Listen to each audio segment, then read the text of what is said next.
Habari ndugu zangu kwa jumla, share, subscribe ili upate video zetu kila siku.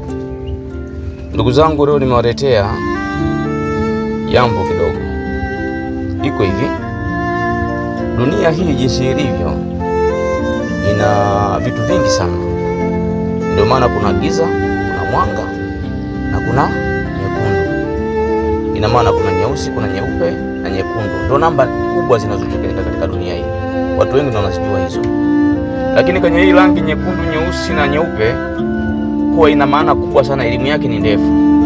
Sasa usione unafanya kazi kwa makampuni mengi, hiyo ya Wahindi na watu tofauti tofauti.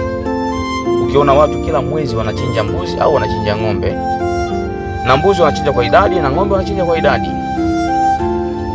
kila mwezi, hilo lazima utafakari sana. Dunia hii jinsi ilivyo ina mambo mengi sana makubwa, lakini wengi wao hatuna uwezo kwa sababu macho yetu yamewekwa pazia, na ili pazia kwamba tunaona hapa, hatuoni pale. Hii ndio shida yetu. Lakini mafanikio ya maisha ya mwanadamu yana mambo mengi sana. Kuna njia mbili sahihi. Kuna njia ya kusema mimi nipate, na kuna njia ya kupata kidogo, na kuna njia ya mafanikio makubwa, ya mafanikio zaidi ya mafanikio.